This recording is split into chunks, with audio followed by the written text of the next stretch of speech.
Welcome, everyone.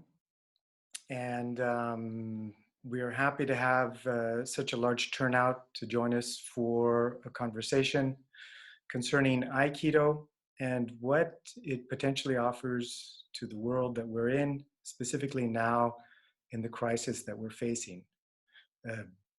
Not only the crisis with Corona, but also with the nature of all the different challenges that we face at the global level. But before we get started, I thought what would be nice, and just to let you know, we have over 100 people joining us tonight on the call, and all of us are connected in that fundamental way, in the sense that we're all connected through the art that we practice together. And I would just like to take a moment to actually take a moment of silence and allow us to kind of connect with the fact that we've all taken time out of our lives to appreciate and explore some questions which are all obviously very vital and important for us.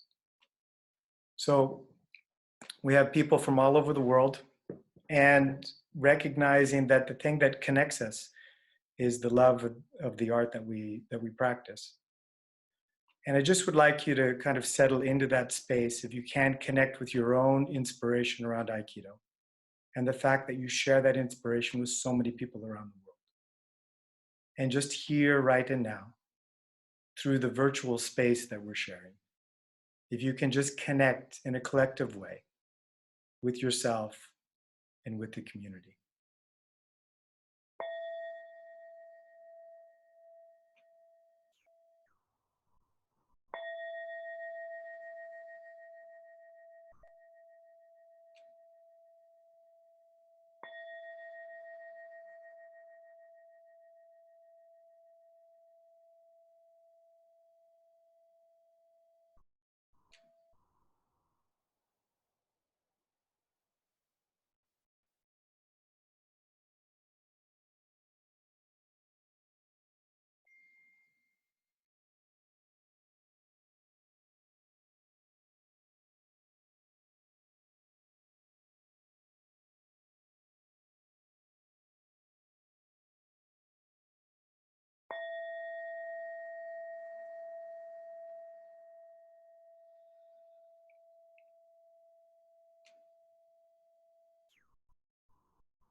Well, again, thank you for joining us.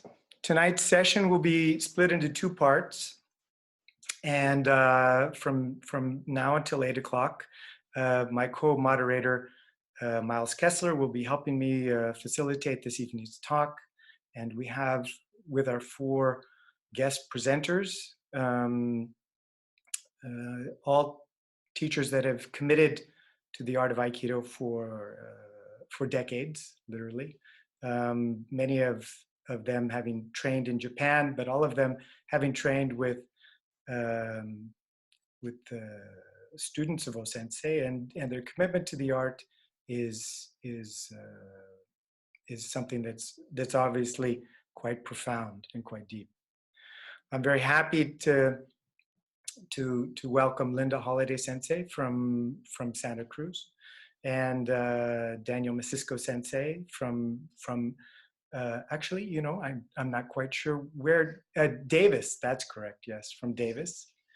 And Richard Moon Sensei, living up in Northern California, in North Bay area, and Kimberly Richardson Sensei, who is joining us from Portland. And it's wonderful to have you all as part of this talk tonight. Did I get that right, or is that Seattle, Kimberly? It's Seattle? Anyway, my bad. It's been a very hectic time here getting ready for our online discussion tonight, our online conversation concerning the question around our situation at the global level, the collective level, in terms of the COVID-19, the coronavirus that we are all have been impacted with, and the sense of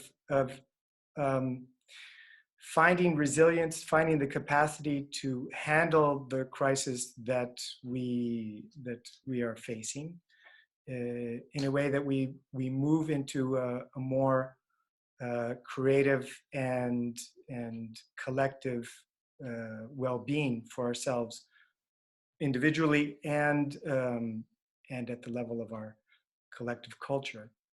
The question for me that I wanted to bring to the panelists was, does Aikido offer something to our world in this collective crisis? Are we able to access something from the teachings of Aikido that can assist us with meeting this crisis or meeting this situation in a balanced and more harmonious way, as Aikido is fundamentally based on that principle of being in harmony with the energy that comes into our lives. And if so, what is it? How does Aikido offer these things to not only us practitioners of Aikido, but perhaps the community at large? And I think what we're looking at is fundamentally, I see two things that I would just like to add that is different about this crisis than what we have experienced, at least in the recent human history. It's the fact that most crises, such as world wars or some form of threat that comes into our lives, is always separated into an us and them type of narrative. And this crisis is one of the few crises that we've met or that we've experienced on the global level where there is no one that is against us. There is no one that we are fighting, but we are threatened by this virus all equally. And yet there is no one that we can be in opposition to as we face it. And this is a different type of situation, different type of experience that we at the global level haven't truly experienced, haven't truly tasted. And for whatever the case, from my part, it brings us into a systemic experience of us as a species, as a global community, that we are all facing the same thing collectively. Now, not all of us are experiencing it in the same way, but we are all facing it. We are all facing it together. And in that sense, we really are coming down to an experience of ourselves on the systemic or collective or integral experience of our community. No one is left out of this question. And that, for me, is a very positive insight and realization that I think can help us with regards to plotting the course for our future. But before we get started, I would just like to turn and engage my co-host, Miles Kessler. Miles? Is there anything specific you wanted me to touch on, Patrick? Just to bring about the inspiration. We've both been talking about this question and the fundamental promise that Aikido has in relating to situations like this. Okay. Well, first I need to make a confession. I really don't know how to relate to this situation. It's so out of anything that I've ever experienced in my whole life. And apparently for several generations, it's kind of the case. And so there's been this really big kind of, in one sense, of not knowing what to do, and another sense, holding it open like a koan.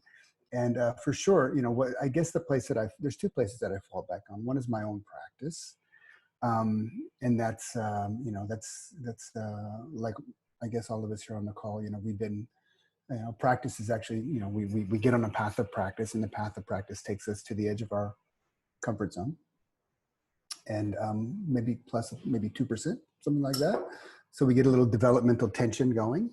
Too much beyond the comfort zone is really, you know, the practice collapses. Too little, you don't really develop. So always finding that edge, and you know, that's in a way, that's what our teachers do for us, but eventually that's what we have to do for ourselves. So that's been a constant actually support. You know, in a way, it's somewhat of a challenge, but also a tremendous support through this time.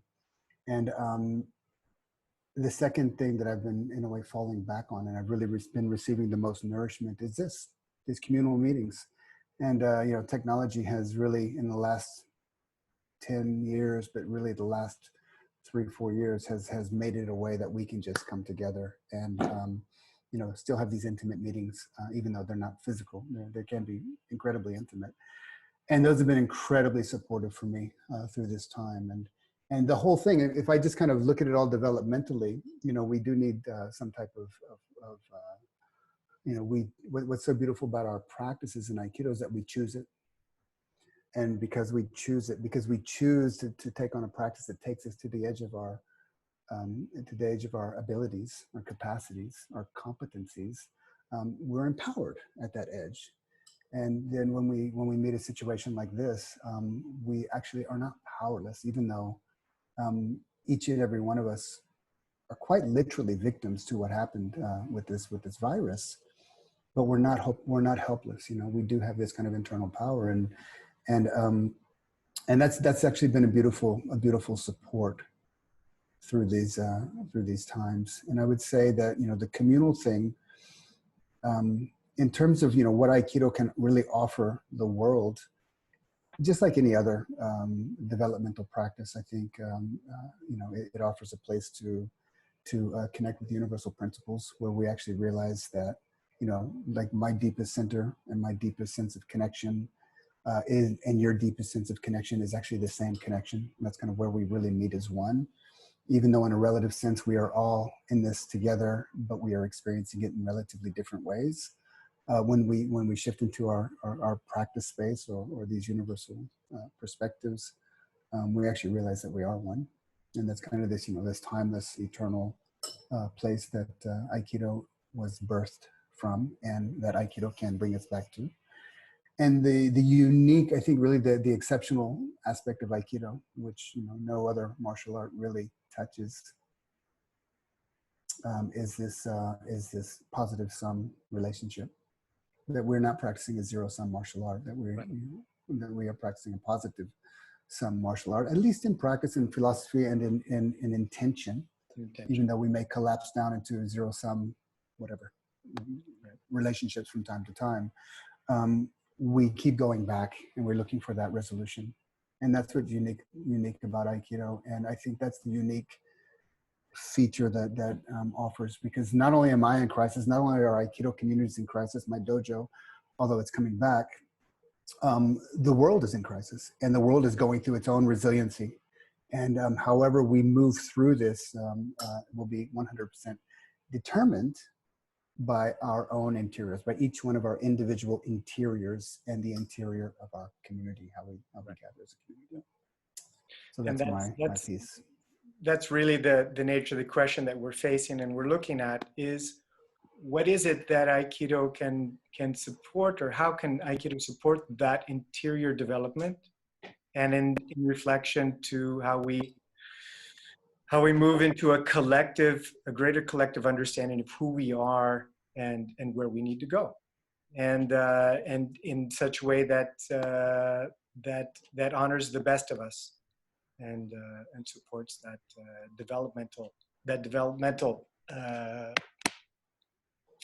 curve that we're hopefully on. So I'd like to pass off. I'd like to thank you, Miles, and I'd like to pass the mic to Linda Holiday Sensei, and give her the opportunity to share a little bit of her perspective and her wisdom based on her many years of dedicated practice and study of the art of Aikido. And so, Linda, how are you doing? Good. Good, Can good. you hear me? Perfectly. You're great. Good. Yeah. Okay. Thank you for inviting me and to have this opportunity to share with everyone. It is very uplifting to be in these gatherings that, as Miles said, are recently have become possible technologically. It's a big question. What does Aikido offer to a world in crisis? And so it's good we have conversations about this and bring our thoughts together.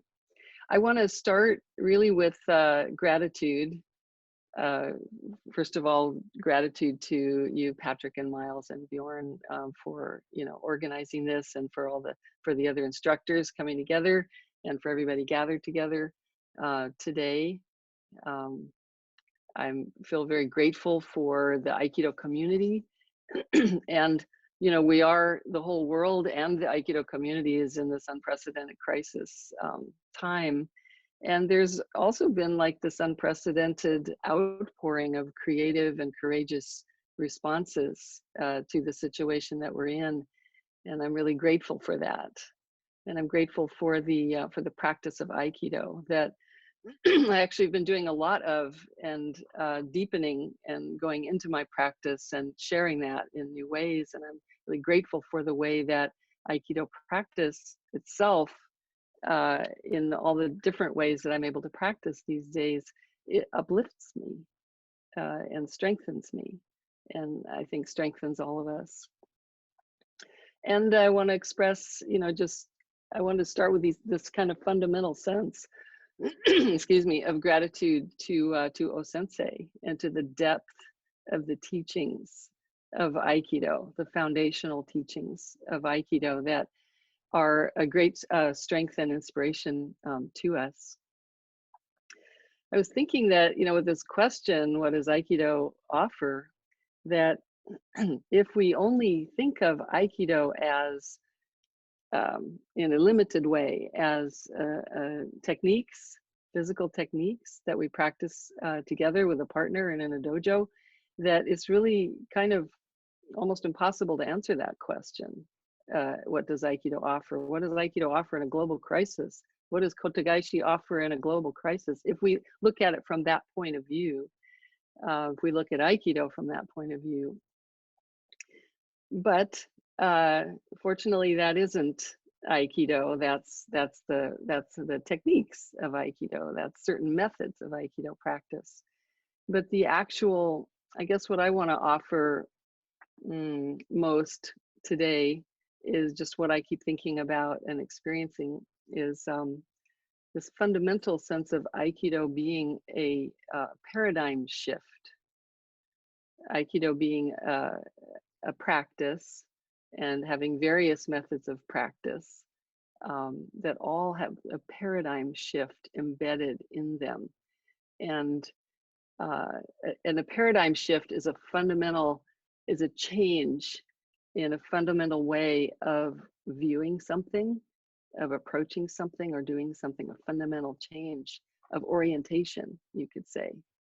And I think that kind of the more we ground ourselves in that, then all the methods that we have of training and of communicating and sharing and contributing can come from that deep welling place of Aikido as a paradigm shift, and a paradigm shift that is greatly needed in our world, not only to get through this crisis, but really for our human survival.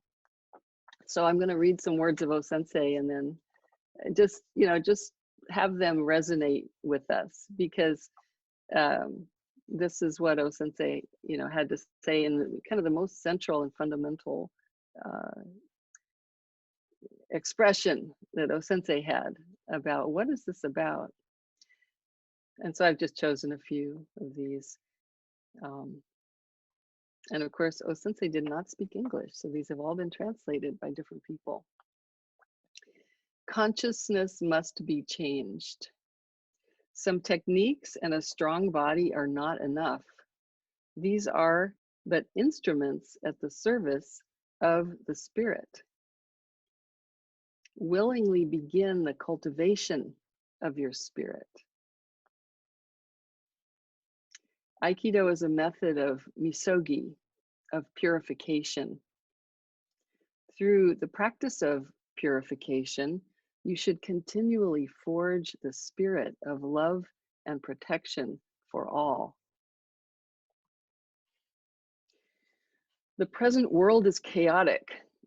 This is, of course, a statement you can make at many points in human history, right? Or perhaps all the time, but very relevant now. The present world is chaotic because people have forgotten that all of us come from one source. We are all part of the universal family. We all originate from the same source. Always keep this truth in mind. So that's an orientation, right? And it's something that we know, maybe we know, but it's a practice to keep coming back to that and have that inform all of our actions and our practices. And the last one I wanted to say, quoting O-sensei, is Aikido. He again said Aikido is misogi, purification, which, by the way, he didn't define as cold water misogi. Aikido is misogi. It's the big sense of purification, really transformation. Aikido is misogi, a method of misogi, right? Purification of body and mind, a way to reform and transform the world. I show my techniques to encourage those of little faith. So there's definitely techniques, and we love them and we practice them, and they're methods. I think if we look deeply enough and open to it, they're all methods of engaging with this paradigm shift. And I wanted to just say, okay, so what is the paradigm shift? And so just to say it in kind of very brief words, and I'm just offering a kind of look at it in summary. I would say, it's a change of consciousness from the sense of being a small separate self to being in connection, being interconnected. So from being disconnected, just me, myself, and I, to having a connection to the greater whole. That's a paradigm shift. That's a shift of view. In a shift from competition, where it's me against you or us against them, to a working together, to always orienting ourselves to working together, to collaborate. Rather than defeating someone else, it's the victory over oneself, victory over one's small self into the greater consciousness. Shift from the your words on paradigm shift are really well spoken, and I'm wondering, the way you've expressed it with O-sensei was so beautifully done. Can you say for yourself what you sense this paradigm shift is going to look like? I think that is, I don't know if I can say what it's going to look like. I think that's an evolution. Yeah. That forms are being found, forms will be found, and it's difficult. That's the thing, is what I wanted to start us out with, is a sense of a fundamental practice that starts with ourselves, and that then has expression, in the world, but to deepen our practice and to know that that's the depth and the direction of the practice, and that's really grounded in the lineage of Aikido. It's not just something, but it's grounded in the lineage of Aikido. I think that gives us a place to come from, and we're nourished by that and inspired by that. So other people will probably speak to, like, what might this look like. I want to say also that I just have like the last minute or two here, but I wanted to say also that it's important, I think, that we all understand that we're part of this effort, and that that as we do our own practice, as we deepen our practice, that in itself is bringing out Aikido in the world. When we deepen our practice, we feel our connection, then we bring that to everything that we do, all of our communications, all of the things that we do in the world. And that during this time when, like, our dojos are closed, right? First time in my 50 years of training, dojos are closed. And it's easy for people to think, oh, I can't train. But actually, we need to reorient ourselves, or we are reorienting ourselves. It's not, I can't train. It's, this is what I've been training for. This is what we've been training for. Exactly. This is what O-sensei often said, actually. We need to practice Aikido because there are these things that we need to deal with in the world, and because we need to transform our world. We need to rebuild it in an improved way. And we start with our own practice. So that's my offering today. That's beautifully said. Thank you for sharing that, Linda. That was wonderful.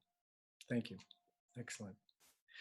So I would like to move on and invite our next presenter, Daniel Messisco Sensei, to share a little bit of his perspective concerning the same question. And hello, Daniel. How are you? Hi. How are you? Good. Good. Thank you for joining us. And with respect to the question that we're looking at, what do you feel is your perspective, or what are you picking up from that? Well, first of all, I'd like to say that was really great, Linda. I mean, we're very well spoken, and it makes it all the more difficult for me to say anything because, I think I've told you before, Patrick, I'm not really good at these things outside of practice. For those of you that have been in my classes, I can really talk, but it seems to be inspired out of the practice that while I'm doing my practice, these words just sort of come out. But when you pin me down in a conversation about Aikido and what Aikido means and how does Aikido apply to life, I find difficulty because I don't feel that connection anymore. It's like I've been left, behind, and the spiritual inspiration is some other place. And here I am, the small Dan Messisco who doesn't know anything, having to say something about something I remember from something I said before. So when Patrick first asked me to do this, I was a little bit hesitant for a couple of reasons. One is, like I said, what I just said, I have difficulty in just talking sessions.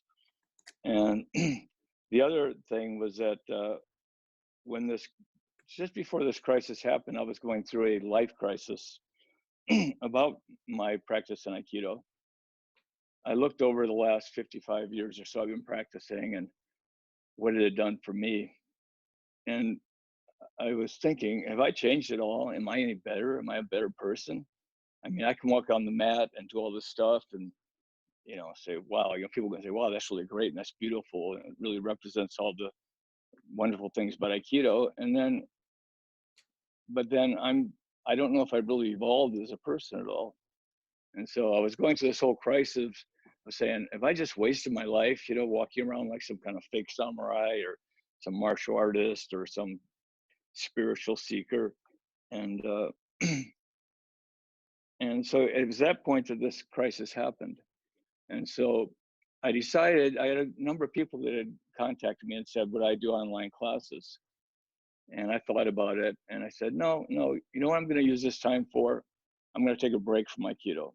Not only the practice, but any thoughts of Aikido, any going online and looking at Aikido stuff or talking about Aikido with people. And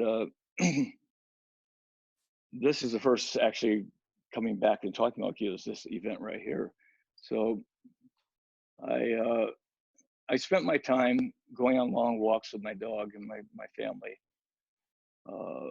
enjoying nature, trying to be in the moment.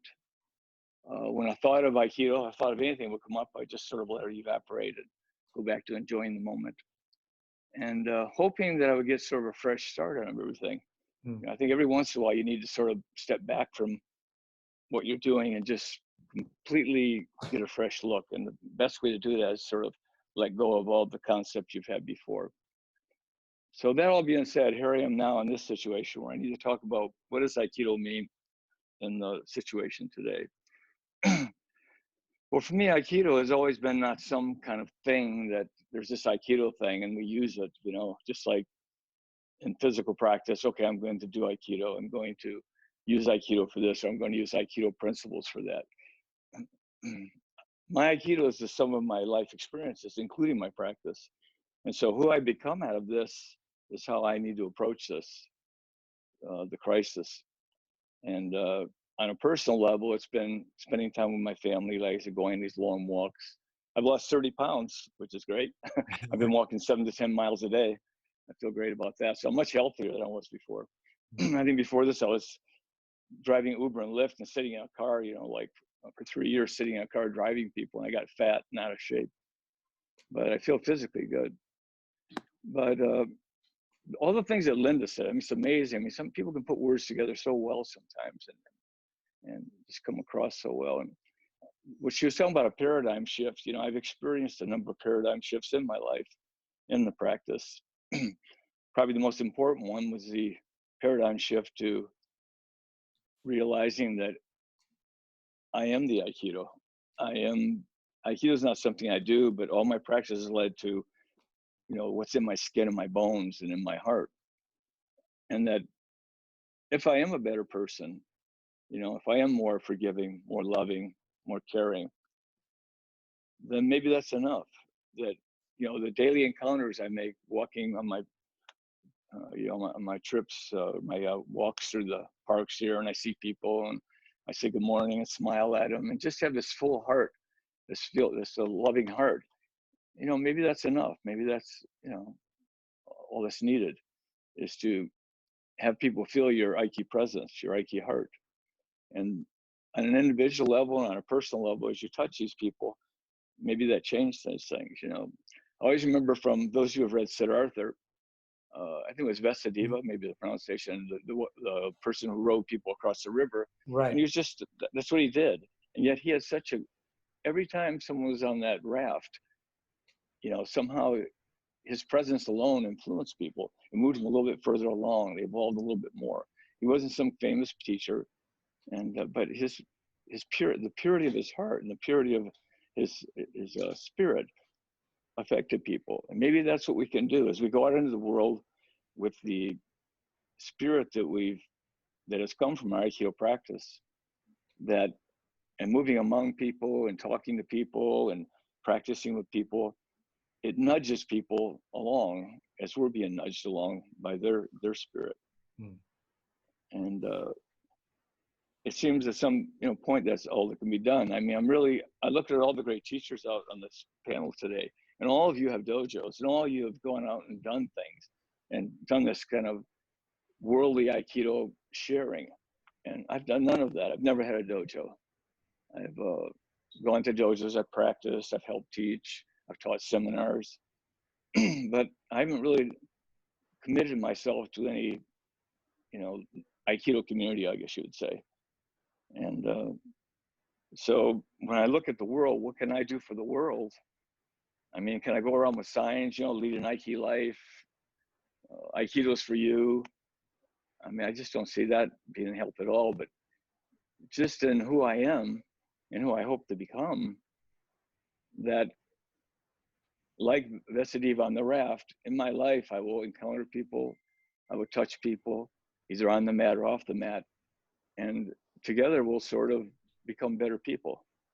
And maybe that's the paradigm shift that Linda's talking about. It's slow and it's evolutionary, but it does move forward. And I think Aikido as a practice helps that. So that's what I can say. That's very well said, actually, and I can feel the transmission of your spirit over the line. And that's clearly felt. And so, Dan, I appreciate your presence and I appreciate you sharing your perspective. It's very good. Thank you. Thank you, everybody, for being here. Yeah, cool. Thank you. I'd like to pass the mic on to another Aikido teacher, Richard Moon, who's been a great inspiration to me as well as a great friend. And I'm happy to have him and his perspective and his insight as part of tonight's session. Hello, Richard. How are you? Well, and thank you. Good. Thank you for being here with us, and thank you for inviting me. It's an honor to be with you and explore this question.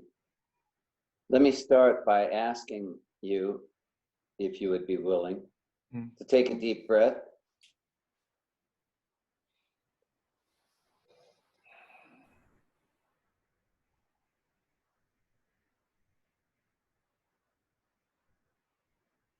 And now I'm going to guess by now you've also noticed that you're still breathing, that something is breathing. There was a you that took a breath, and there's a you that's breathing, or would we call one of them you and one of them not you? I'm going to play it this way, and these are my stories. You have to play with your own experience to find out what's true for you. So in that spirit, let me just share that there's an aspect of you that's conscious, and then there's this other aspect of you that's breathing, whether you're conscious or not. And I want to say, if you start to listen to that impulse to breathe, and you start to connect those two aspects, that it changes who you are. And so I'd like to, if I may, and if you'd be willing, I'd like to call up the you that I'd like to speak to. And that you would be listening to the impulse to breathe. And that would mean listening in the sense of as if there were something important in the message of the desire to breathe. How fast that breath wants to come in, how strong, how deep. When we get to the next finer dimension, where it penetrates into the body, where the cells seem to light up with oxygenation or vitality. And the you that then at that point chooses to breathe in a little deeper, or hold the breath a little longer, or play with the impulse to breathe until those two forces, if you will, become one unified field. And that is, in my explanation, what I call the unified field of being. And that's who I'm hoping we're going to connect with, me with myself that way, and me with you in that way, so that we can speak just a little bit about this process. And if this is making sense to you, and you're listening to the impulse to breathe, and you're still there, I was saying the other day, this is kind of where I think people get a little lost. Either they go into the, if I may, Judeo-Christian thing of not my will, but thy will be done, or the egoistic thing of all that matters is me. And I want to say that both those things are part of the unified field. They both originate, as Linda pointed out, O-sensei's comment was, and the way I heard it translated was, all the problems in this world exist because everyone's forgotten that everything emanates from a single source. And if you're listening to that impulse to breathe, and you're kind of sensing into where it comes from, it's not a location, it's a feeling. I want to say that that impulse to breathe exists in all of us, and we all share that connection. And in that place, we're all one. And that this connection with this source of breath, what I would call your spirit, call it what you will. These are my stories. You're entitled to your own experience. But as you connect with that essential spirit, and the identity that you know recognizes itself as part of this larger connection, or you're attuning into something much more than what you know, then I think that I key comes forward. When O-sensei talked about standing on the floating bridge, I picture it this way, and I have no idea what he meant. I'm making up stories. You make your own experience. You find your own truth. That one foot stands in the manifest world and one foot stands in heaven, that we connect ourselves as a bridge between those two realms. I'm going to give you one more quick exercise, what I call meditation microdosing. If you start by aligning your physical body with the force of gravity, and you can play with that a little bit until you feel that the musculature is no longer holding you up, the weight of the being is transferred through the skeletal structure. And as soon as you find that alignment, and you tell me what's true for you, doesn't your physical musculature start to relax? So align, allow, and then notice how it feels when those two things are true. Appreciate. Align, allow, appreciate. My 3-second meditation microdosing, connected with listening to the impulse to breathe, I think brings us to a level of consciousness where we can speak beyond the manifest world to connect the two worlds. And I thought Linda's layout was very essential in terms of, I make the distinction this way, Aikido and Aikiwaza. we use the Aikiwaza to practice the Aikido. And I fear that a lot of that essence got lost in people practicing technique, and that the reminder that we just, and it's easy to do, but the reminder we need to bring ourselves to is aligning with that, the impulse to breathe, source of the impulse to breathe, the connection with the totality. And I think from that space, we start to create the kind of reciprocating echoes that create this oneness of being that O-sensei called a great love, omnipresent in all times and all quarters of the universe. Because I want to say that this crisis that we're in is not the COVID virus. And again, my story. That's a symptom of the crisis that we're in, that comes out of losing the fact that everything emanates from a single source. And I'm going to suggest that if everyone on Earth were connecting to this universal force in that way, listening to their impulse to breathe, feeling it as the voice of the spirit itself, feeling us all connected in a similar way through that voice, and feeling each other that way, we would have created a very different reality in the manifest world. We would have brought much more of the heavenly and the divine into the manifest. And O-sensei said, Aikido is not about being strong and felling an opponent. It's about reconciling the world, making human beings one family. I don't think he meant everybody had to get along exactly, but recognizing this single source, coming from this single source, working together in a way of listening to each other rather than fighting with each other. That's what Aikido showed us. And I think, you know, particularly here in the US, the fact that about 45% of the people here think that the COVID virus is a, you know, left-wing plot or something like that. And the other group can't hear each other very well to try and understand why we feel the way we do. And so in those ways, when we become susceptible to that divisiveness, we stop listening to each other and we stop emanating from that single source, no matter where you fall on the political divide.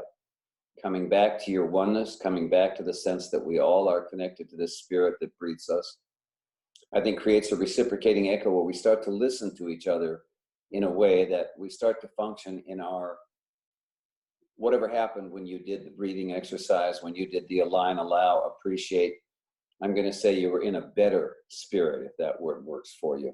Find your own. And that when we're scared out of our wits, we create reciprocating echoes that reinforce that tonality until the building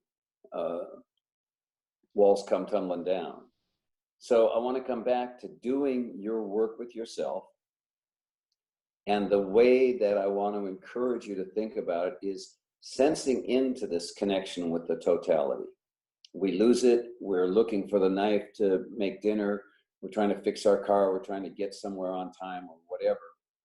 And it's inevitable that we're drawn back into the manifest world because it's difficult enough to negotiate.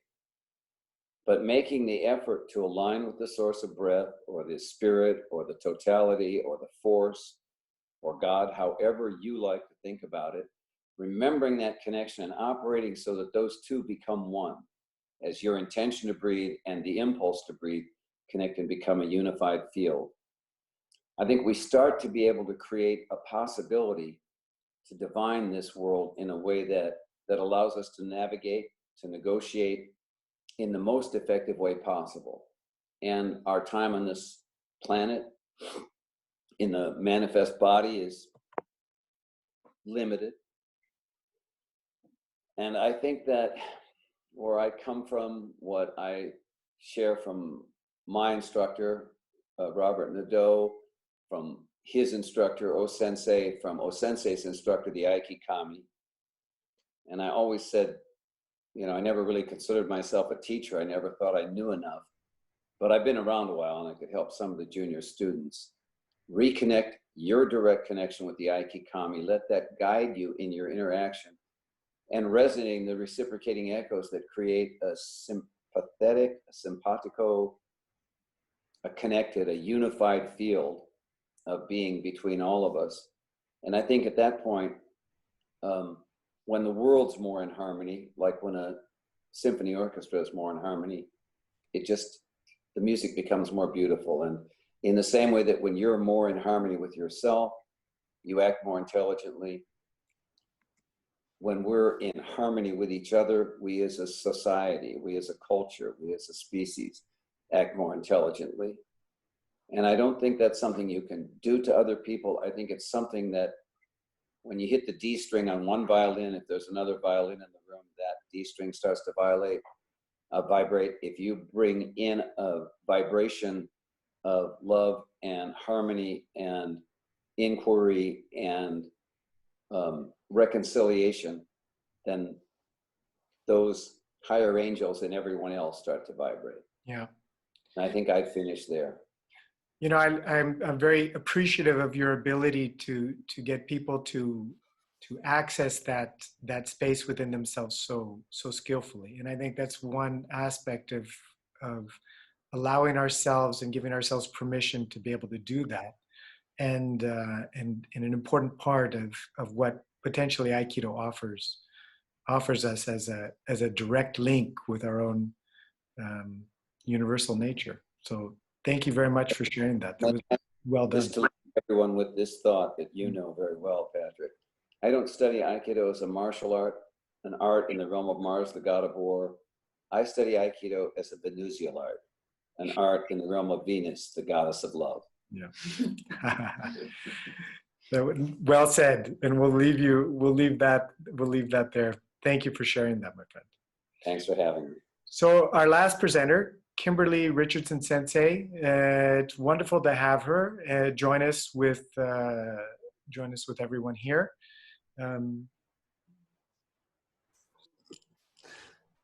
Good evening, and thank you for the opportunity to be here. Thank you also for what you just said, Richard, beginning with the breath, something that each of us share, the in-breath, the pleasure of the in-breath and the warmth and ease of the out-breath. And probably what drew me to Aikido, not probably, but it's Trungpa Rinpoche that I tripped into when I was 20 years old. My mother had passed from a serious illness, and I was in search of something. And in that something came the message to wake up and die right. And I really had no clue what that message was, but sitting on that fire engine pillow, go away. I just dropped water on my cat. I found a sense of wanting something past anything I knew, and that moved me into Aikido. And one of the first teachings of Aikido that moved me was gratitude. So Linda Sensei beautifully began this piece with a sense of what do we get out of this practice. And for me, the most important thing is a sense of gratitude for my life and my family and my ability to connect on this earth. And I think it's one of the resounding teachings that come with our ability to connect to ourselves first, and then to family and community, and then as we extend out to great nature, and to see really that we are nature. And in this healing crisis, I would call it, because absolutely everything is turned upside down in terms of this virus being extremely democratic. It's hitting every single being on this planet and beyond. And it really is an interconnectedness, and requiring us to come together as a species to consider that we're all in this as one, which is, of course, one of the primary teachings of O-Sensei. So, you know, I feel really humble about teaching this art and learning this art. And I feel like the power at the end of the day that I take away is a sense of community. So yes, we struggle with the fact that we no longer have these techniques that we get to do, and we try to zoom it around on a computer and on technology. But actually, the bigger piece now is what is your practice, past technique, and everyone has spoken to it in different ways. But it certainly requires us to go deep. To really look inside at the self. We really don't have a clue who we are. And that really comes up in practice. When we really are at our true blend, we really are unified. And there's not a nage or an uke. There's a sense of unity consciousness. And I think that the practice is driving us in that direction. You see it in children. You know, before children decide that they have all these distinctive markings and that they're different from each other, that they're more or less important, you see the little ones on the mat really come together in a spirit of collaboration. It's profound, it's cool, it's and it's what we all seek, I think, at the heart of the practice. Both those sensei and all of my teachers speak to the heart of this practice. That the power is to open up to your heart and look inside and see the grief that you experience and the joy simultaneously, and massage that into a place where you can extend yourself, you can extend your field larger and larger to bring out that grace and touch those that are you. There is so much need and so much inequity and so much just trying to get out of Guatemala before this this virus took on, and seeing the impact of what this situation was doing to people who were losing their communities in northern Guatemala. It was just heartbreaking. And recognizing that we all need to be more attentive to how we protect and care for each other. And so here we are. Here we are at this extraordinary moment where what we used to do isn't going to have the same kind of life now and perhaps for a long time. But I think it asks us to dig deeper. And when Richard Moon Sensei was speaking to the breath is the suggestion to maybe we need to stop what it is that we were practicing. And as Linda Sensei is talking about, that paradigm shift is absolutely upon us now. And how maybe our Aikido practice allows us to have some sense of positivity and realism about what these teachings are and how transcendent they possibly could be to create a new world. So I have students that saying, my Aikido is dead. And what do I say to that except, it is your opportunity to dig a little deeper, to actually do for others now as well as yourself, and to see that these principles are, they are perfect. Aikido's principles of gratitude and awareness of your ma'ai, your sense of community, your in-breath and your out-breath, the way you're a spiral, the way you are nature. These teachings are profound and they're available to us every single moment of our lives. So that's what I tell the kids. That's what I tell myself. That's what I tell the child inside of me going, not one more Zoom class.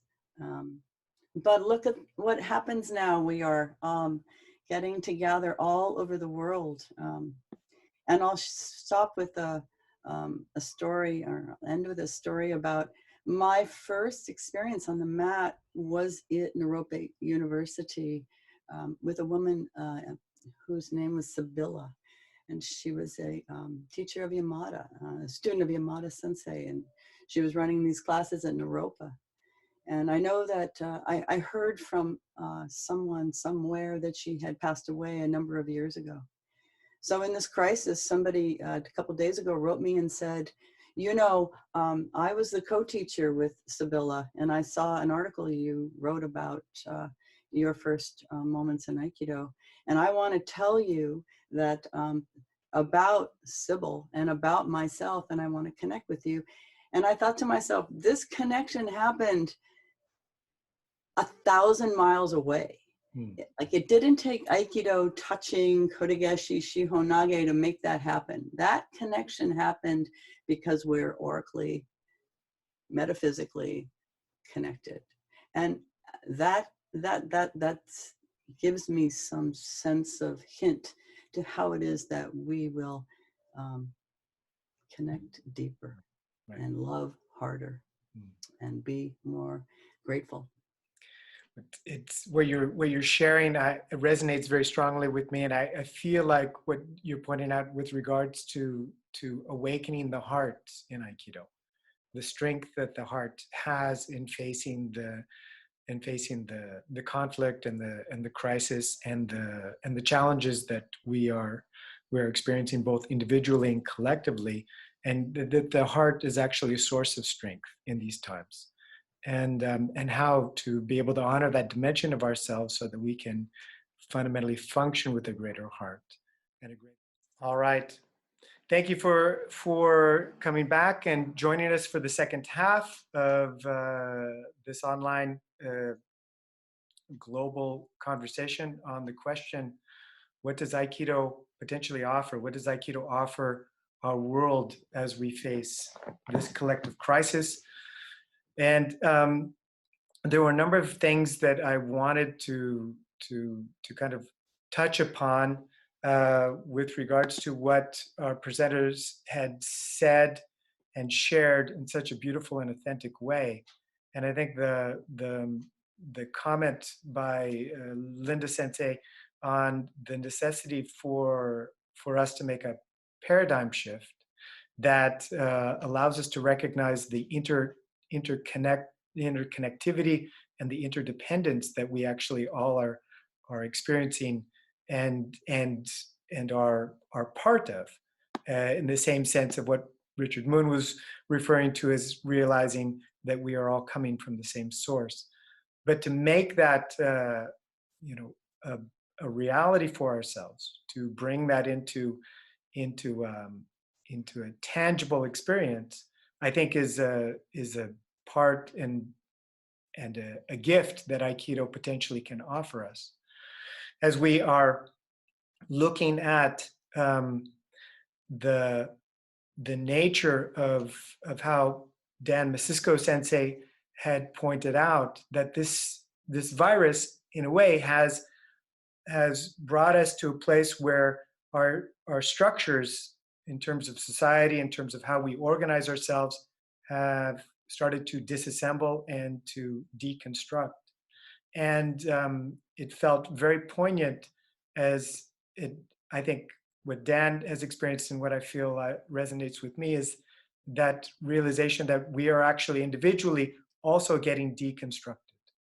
As we lose our capacity to feel into the future, as we lose our capacity to work and to function in the way we are normally accustomed to, our sense of self starts to be questioned, and to take time out for that sense of letting go and dropping into an undefined state in order to reconnect with something that is essential and important. I was very touched with what how Dan had shared that in his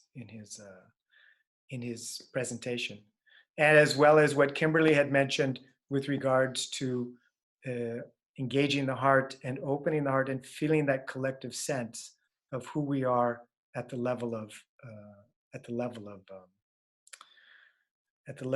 of ourselves, as the intelligence of the heart, as the intelligence of what flows through us when we are most compassionate and most understanding, which doesn't deny the importance of our minds or our bodies, but in actuality, a reality of the three that comprise our system. What for me, I think, if we could discuss and open up to is the sense that with the crisis that we're facing, our normal ways of operating when we are threatened, as either in our cultural sense of either fighting, either escaping or ignoring the three reactivities, fight, flight, or freeze, is incapable of manifesting, incapable of bringing us to a place of actually being able to respond, because we can't fight the situation, and we can't ignore it, and we can't escape it. So that brings us into a place where we are needing to develop the skills and the inner resilience to process our experience in a way that we can find a way to be with it, to live with it in a sustainable fashion, to actually maybe even grow or evolve from the situation. And in that sense, I would like to kind of revisit with Richard Moon. And if I could ask Richard, in terms of bringing our consciousness to that space, that intelligence that breathes us, the part of us that breathes who we are, how do you see that linked, coming into contact with that? How does that open us to being able to function in a more holistic or integral sense in relationship to the world around us? Do you see any relationship between connecting with that internal intelligence and being more intelligently responsive with the natural world and the world around us? Can you bring Richard? Sure. Do you want him to talk?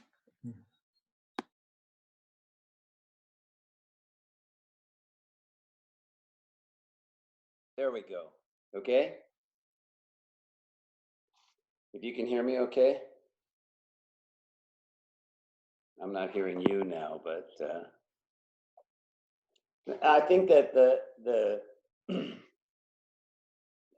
part of it is if you simply pay attention to what you're experiencing, it's sort of like when you're driving, you naturally, you could be talking on the phone, eating your hamburger or whatever, and you're following the road without thinking about it much. But when you drift off into sleep mode, that's when you go off the road. The system will automatically correct to what's needed once you're in that connected or awake state. And so I would say to come out of sleep mode, feel where you are is the way I like to phrase it. Start where you start, the way Bob sort of talks about it. Getting present is the way a lot of people would talk about it. But I think connecting your attention with your experience is the wake-up call that sets the natural guidance of the universal intelligence to flow through you. That makes sense. In terms of how you language that, because it's a different kind of language. It's not the type of Cartesian organizing principle that we normally equate with language. What would you call that way of speaking that kind of intelligence? Well, it's a cheap shot here, but I call it Aikido. Okay. When you bring your attention to connect with your experience, with the energy that is your vitality, the energy itself has intelligence. The universe itself has intelligence. And it's that disconnecting from that single source that causes us to lose our wits, to get scared out of our wits, to act in ways that are contrary to what we, is authentic or natural to us. And the practices of, what we used to do through mat waza, if you're out of touch with yourself enough, you're off balance enough, you have no physical power. So as you start to come into a physical balance, inevitably, the next finer dimension of who you are and how you feel starts to show up. So you start to become a more authentic person, you start to respond more creatively. And if I may, I'll just say, when the individual will merges with that of the universe, creativity begins. That was from Gleason's book, talking about Sensei, talking about standing on the floating bridge.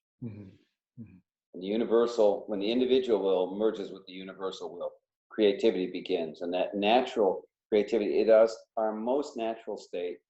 And like I say, for even the least creative person, it shows up when you like to sing along with the radio in the car. Right, right. So the language of creativity to a certain Creativity degree. is what I'm fond of these Yeah. days. Cool. Thank you. And I wanted to reach out to Kimberly Richardson, Sensei. She had the mic on and she turned it off. Okay. Can you hear me? There you are. Yes. Yeah. And because I was touched by the way you brought the heart into play. And could you just speak a little bit more about what you feel is that language of the heart? And what is it, how does it get articulated in our practice of Aikido? And how do we access it? Does that make sense, what I'm asking? Oh yeah. I interact with a lot of children as well as adults on and off the mat, and I think one of the really powerful ways of communicating and connecting with them is to focus on self-love. And this idea that Ano Sensei would say, like yourself. And then when you don't like yourself more. And that sounds extremely simplistic.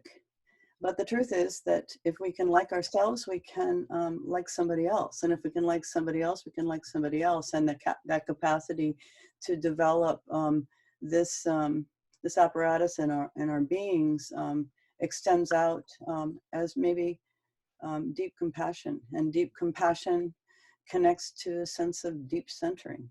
And if I can center through my heart, then I can open up my empathetic abilities. And I really believe that a healing agent in all of this is to imagine that you and I are connected, and maybe even inseparable. Maybe we're really united completely. And then if you and I, Patrick, are united, then everyone in this room is united, and then we're united into the galaxy of consciousness. And again, that's the democracy of this this healing virus, perhaps.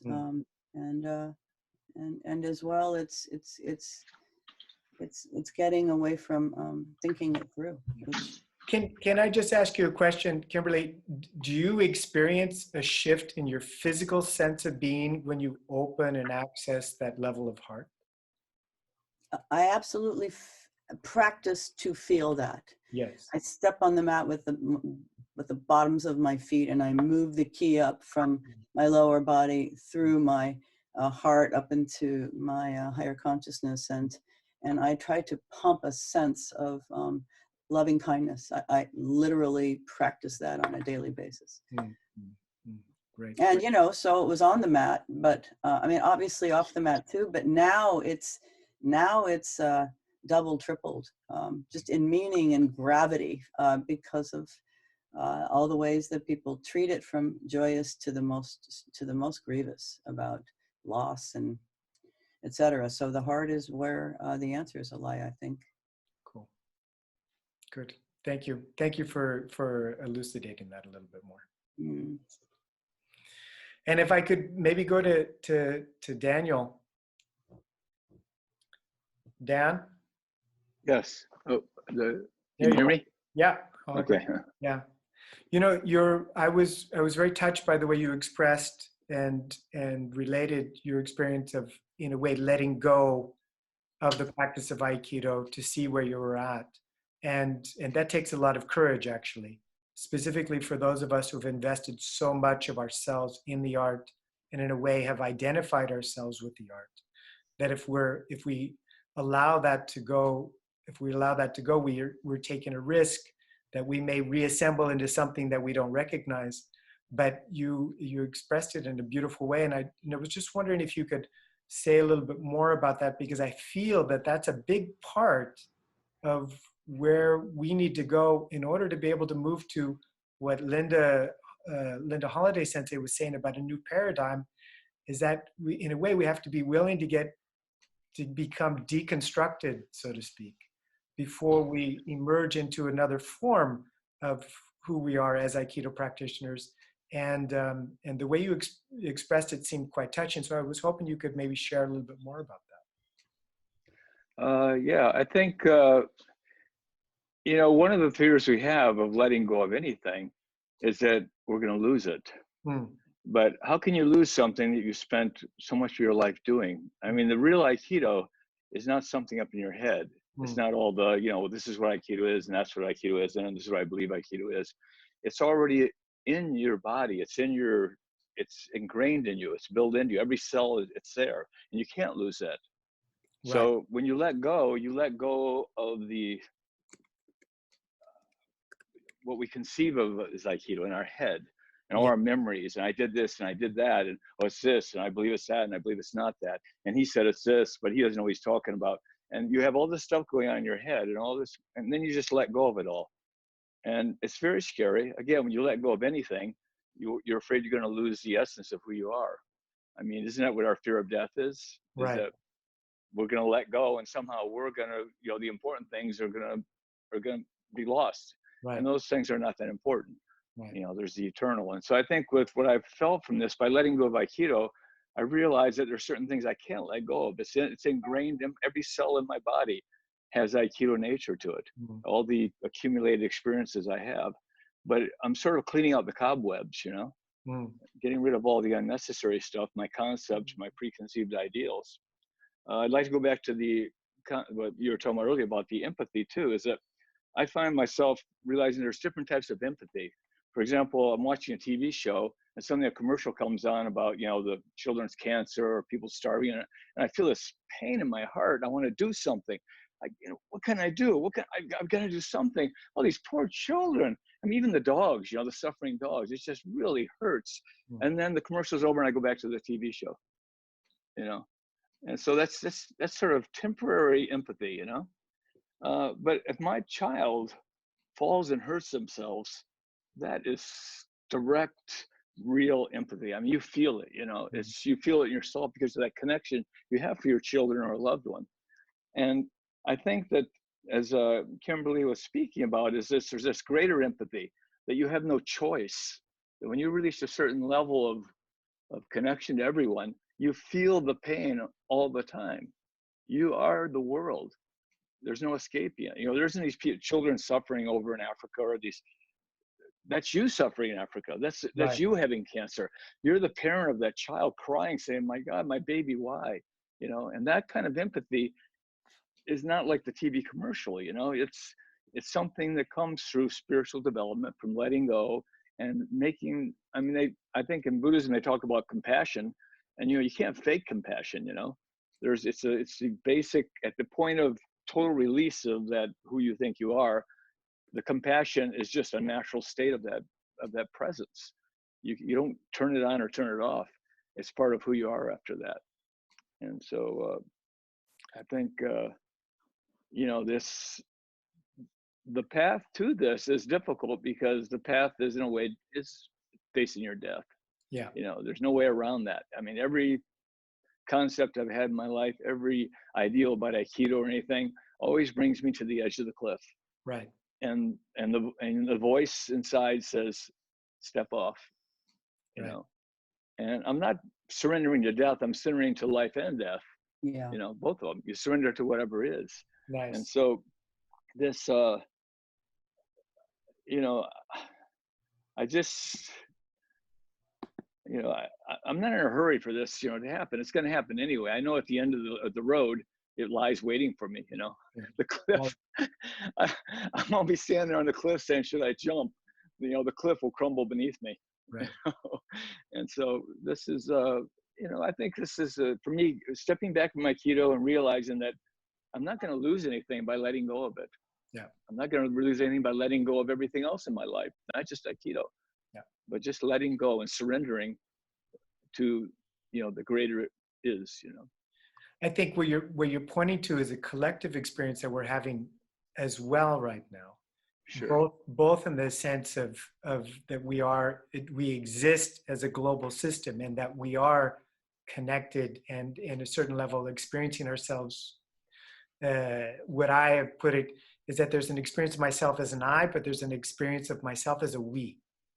And that this we systemic experience, which is the source of empathy and compassion, is coming to a more a more of a global sense of ourselves experiencing it together, and the fact that we're all coming to confront the nature of our mortality, that we are faced with our limited lifespans, and that is something that we also share, which brings us closer together as a recognition of being one system. And so both those things actually are very empowering, terribly empowering, and terribly supportive in the realization of them, even though they can be incredibly difficult and challenging to let into our consciousness. But what you're expressing is beautifully said. So thank you for sharing that. I Thank you. appreciate it. Yeah. And perhaps we could go to Linda just for a moment.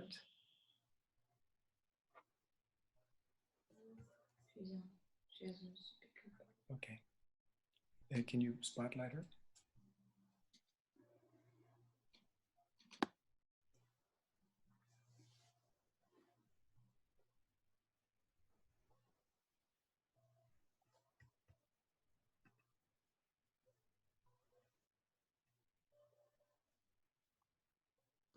Yes, Patrick. Did you have something? Did you just want me to say something? I could. And I know you want to move on to, there's some other things we want to get to, so maybe I'll just mention a couple of things. Of course, I can just really relate to what everybody is saying. I'm sure everyone is resonating here.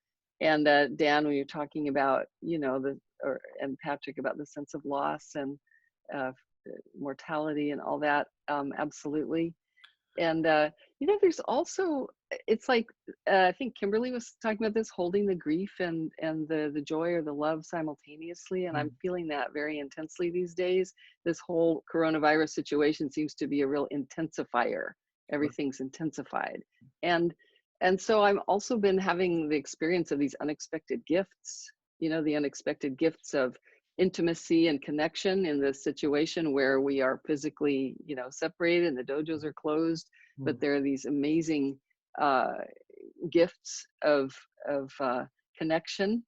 And also, I've been experiencing, and other people too, a sense of deepening practice, of just the experience of practice really deepening.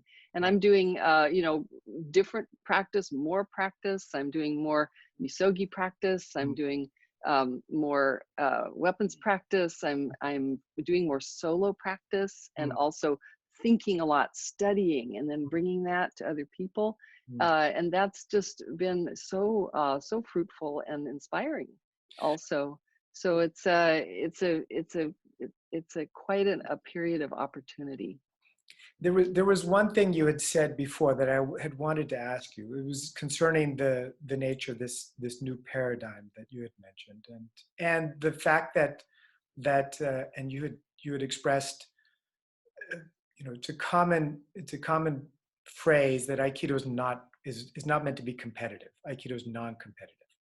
But I think that's actually a theme which is really fundamentally could be explored in a much more profound way, in terms of really liberating ourselves to being able to express or appreciate each individual for who they are as they practice Aikido at whatever level they are at, and to break or to step outside of that competitive nature. Even though we don't necessarily practice them in a competitive way, there's a lot of competition still existing in the human mind. It's part of who we are. And to be able to step outside of that and to maybe discover something new. And I was hoping you could maybe explore that a little bit more, because you had mentioned. Well, I'm just going to say, briefly that this, if you say like new paradigm, first of all, it's not new. It's not a new paradigm, but it's new to us. Sure. It's needed. It's something that we have to get to, that we have to move to, we have to evolve to. That's really also the thrust of Osensei's teachings. And also that, you know, Aikido gives us a mode of a practice mode. So these are all things that we practice. It's not like, do I have this new paradigm or do I not have this new paradigm? Can I give it to somebody else? It's not that. It's that we are engaged in practice. And that's one of the beautiful things about our Aikido path, is that it puts us into a mode of a life mode of practice and learning. So we're learning from the virus, you know, what is this message? What can we learn here? You know, my teacher, Ano Sensei, said that the virus is like a messenger from heaven, you know, telling us to stop and to think and to think deeply about what choices do I and we need to make here in terms of how we are living, you know, that will allow everyone to live and to live well. Right. So, you know, so we practice, and just when we talk about Aikido practice, being non-competitive, we practice being non-competitive in Aikido. And all these things we need to practice and practice and practice to come to the fullest, the fruition of our potential. Would you say that this next paradigm, or this direction that we're evolving into, is one where we move out of the, and I you know, I think I suspect I know your answer, but I'd like to hear you articulate it anyway, is one where we're moving out of that constant need to evaluate ourselves in relationship to somebody else, the constant competitive drive that we find in our culture, which is oftentimes what is, you know, fueled by the desire to win, the fear of losing, the sense of wanting to get ahead, you know, the fear of falling behind, and how we find ourselves in relationship to our community. So I'm just going to say briefly that as we practice these things, it's not just a matter of giving up, you know, my drive to get ahead or something like that. There's something much more delicious. There's something much more joyful and rewarding that we experience when we come into connection with other people. When we aren't being competitive and we come into connection, we experience something very deep, and then that reinforces that place in us. And yes, we have to practice over and over again, but it's not just like, how can we stop being competitive? But when we connect with something greater, that absolutely feeds us and that inspires us. And so that leads us in that direction. That's all I'm going to say. Here we go. From Robert Kent. Bjorn, can you read that question for us? And so Robert says, following up on something Moon Sensei said, where he described Aikido as an art of Venus, as much or more than an art of Mars. Would Aikido dojos do better at recruiting if they really took that idea and ran with it? Leaned into the art of love, part of what we can learn from Aikido? I think yes. Sorry if I think that came out okay, yeah? You need to let Richard respond to this. Yes. I think that the two questions that come up for me, that one is about the idea of recruiting. I think there is a bit of a sense of, you know, gee, shouldn't they be more interested in Aikido? And I think that's, you know, a long direction. But my sense of it is, I know there are some people who really are into it as a martial art, but here's what I'm going to guess, and you can correct me or you can have your own opinion. 5% maybe, probably 2 or 3% maybe. And the rest of us are much more, although we'd love to have a little strength and capability to protect and defend everything that we love, most of us don't use it that way. Most of us never get a chance to apply it that way. We're here for something else, and I think it is about having a better relationship with ourselves, with the universal force, with the persons that we love, and learning how to get along with them, especially now that we're locked up together, and so on and so forth. And I think that's definitely more where I think we offer something to the world, and it's probably a more intelligent way of presenting it.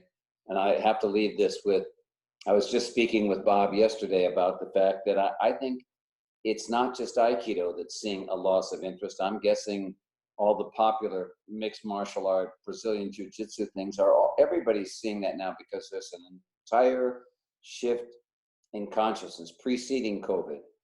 And I think tuning into that is probably a much more intelligent use of our energy at the moment than trying to sell Aikido the way we know it. We may have something different to offer at that point. And maybe back to, I'm sorry, but I'm losing the name now. The sense of just offering who we are more. Yeah, there's a question from Durward. And this is for all of you. Has this period of confinement inspired any new ideas for different ways to train? Just Yes, answer go ahead, that please, Linda. briefly. Yeah. We were actually talking about this in the breakout room a little bit, but for me, this period of time, you know, I'm sheltering in place at home. I'm in a high risk category. I'm not out in the world. My dojo is shut, you know, so, and I have, you know, I've developed a lot of online things for the dojo, and that's kind of a busy practice now, but especially in those first couple of weeks and still continuing the same feeling, since then, I found myself suddenly without this place of practice that I was used to going to. And that just took me into this self-reflective place and also a place of memory for me, since I've practiced many different ways over the course of my life, of realizing, oh, I had kind of slipped unconsciously into a sense of going to the dojo to practice. Even though Aikido is a huge part of my life all the time, there was a sense of like, okay, I'm going to get my gi, go to the dojo and practice there. And this confinement and not having the dojo open absolutely has been a very deep experience for me to kind of to return and to rediscover a sense of solo practice, of the location of my practice being right here with me all the time. And I've literally like cleared space in my house and my garden. I'm doing a lot of solo practice with weapons and with movement. And I'm doing the purification practices I've been taught in Aikido. And I have to say, from doing all this solo practice and kind of my own practice and not relying upon certain times and certain places for practice, it's been an incredibly deepening experience for me. I'm actually very grateful for that. Linda, do you feel that that's going to become part of your future curriculum, and is introducing that dimension of the practice to your students in a more explicit way? Yeah, and it's not new. It's been a part of all of my practice and what I've been taught from my teachers. The purification practices, you know, the solo practice. I just wasn't doing it as much. Yeah. And I've been exploring with the online classes that we have. Like some of the online classes that I'm leading don't have any technical type practice in them at all. We're doing the purification practices and studying some of the spiritual practices in Aikido. And it's so definitely that's going to continue, because that's been so fruitful to really concentrate on that, as well as getting back to what we all know and love, training together physically. But I hope that this sense of carrying a practice within myself and doing that renewal practice all the time, I'm really hoping that will continue, even as the forums open up, forms of practice open up. And I'm thinking that I'll have to practice it, right? Because I'll forget it. I'll lose it a little bit, and then I'll have to come back to it, and I'll lose it a little bit, and I'll have to come back to it. And I'll be encouraging everybody else to do that too. I think there's something about that sense of directing the student to go in their interiority, into their inner experience, as a realm of development, and not just only the external experience, and being able to facilitate that. I know for myself, I can improve that aspect of my teaching, and I think there's a big part of a need for students to be introduced to that in an intelligent way, I think. So But thank you for sharing that.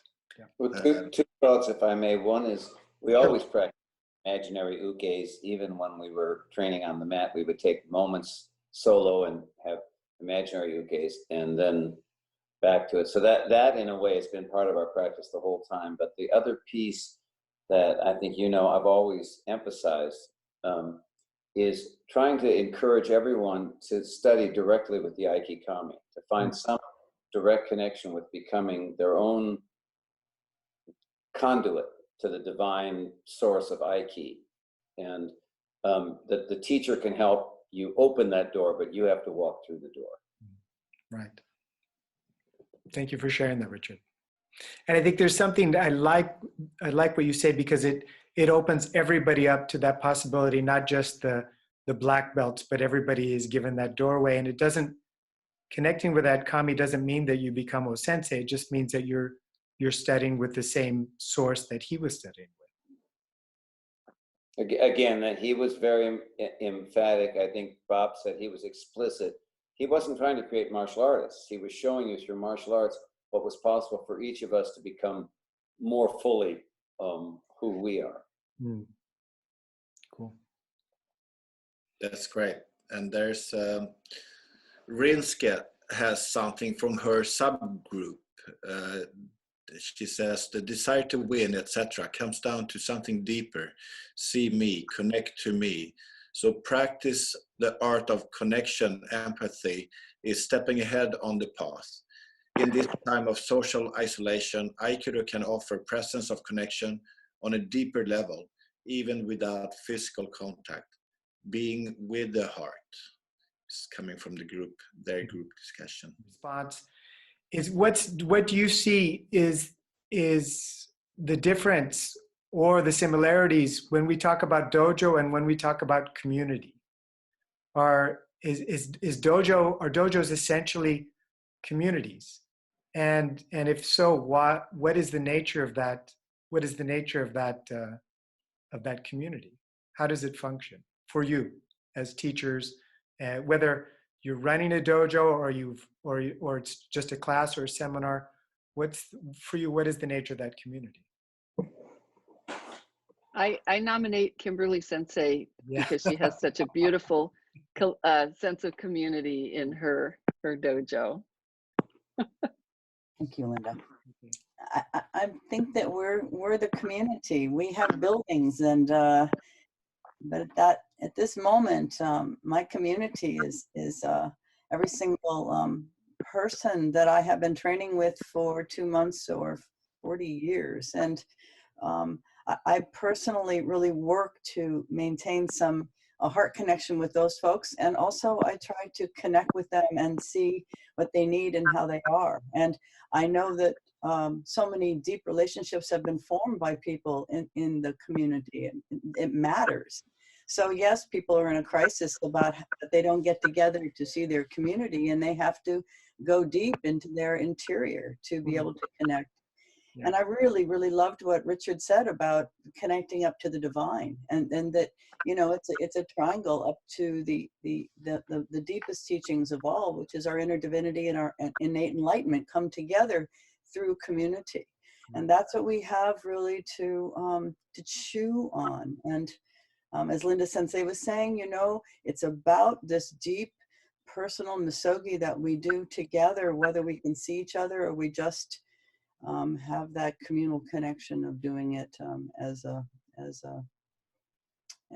humans together. Cool. Thank you.